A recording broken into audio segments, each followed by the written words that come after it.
بسم الله الرحمن الرحیم. درنو دوستانو سلامونه او نیکې هیلې خدای تعالی دې وکړي چې ټول راته روغ او جوړ واست. دا دی نن یو ځل بیا د خطاطۍ د زده کړې لپاره حاضر شوی یم تر څو تاسو ته د خطاطۍ د دوهمې ورځې لوست در وړاندې کړم.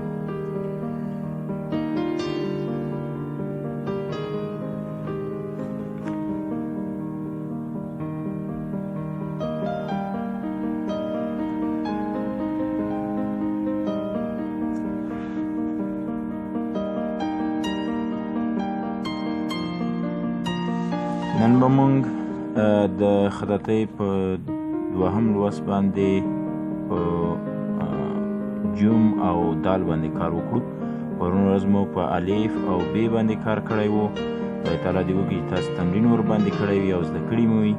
نن به جوم او دال باندې کار وکړو. ب ت ث ټول هر څه یو رقم لیکلی کېږي. بیا دال زال دا ډال دا ټول یو شان لیکلی کېږي او جیم ح خ چ دا ټول یو شان لیکلی کېږي. یعنې فقط تاسې باید یوازې ټکي ورکړئ. ښه نن موږ لیکو جوم. جوم باید څه ډول ولیکو؟ دا نستعلي خط دی. دا رقم حرکت ورکوو، دلته یې نری کوو، جیږوو یې بیا پورته کرار کرار ځو تر څو د هګۍ شکل واخلي. داسې یو شکل واخلي لکه هګۍ چې مونږ جوړوو. هګۍ فرض کړئ دا شکل هګۍ ته ورته شو. وینئ یوه هګۍ ده په دې جهت دا رقم ایښې ده، دا جوم دې ته ورته دی. همداشان دلته که مونږ فکر وکړو دغه فاصله باید دومره جګه شي چې دې ځای سره 3 ټکي فاصله ولري. یعنې 3 ټکي باید د دې ځای څخه دا ځای لرې وي او یو منظم دا ډول شکل هم دلته ورکولی کېږي. یعنې دې ته پاو ویلی کېږي.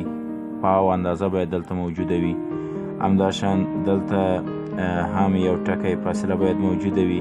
یعنې دومره باید ټیټ نه وي دغه ځای چې دې ځای سره وجنګي، باید یو ټکی فاصله موجوده وي. د دغه ځای او د دې ځای ترمنځ فاصله باید 3 ټکي وي او همداشان دغه فاصله باید 4 ټکي وي.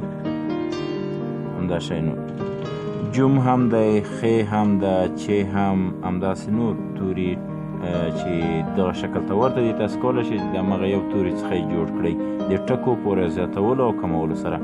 دال څه ډول لیکلی کېږي؟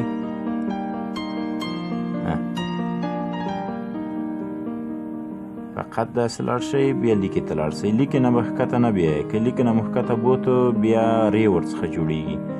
یو 2 ټکي یې دا طرف دی یعنې جیږوالی ده، یو 2 ټکي یې طول دی یعنې دا جهتي هم 2 ټکي دی او عمودي هم 2 ټکي دی او عرض کې هم 2 ټکي. خدای تعالی دې وکړي چې یو څه مو ورڅخه زده کړي وي او ډېر تمرین ورباندې وکړئ. درته ستړی شوی درس نه وي، یعنې ستړی درته تمام شوی نه وي. یو ځل بیا درته لیکم تر څو تاسې یو څه ورڅخه واخلئ. بیا یې درته لیکم.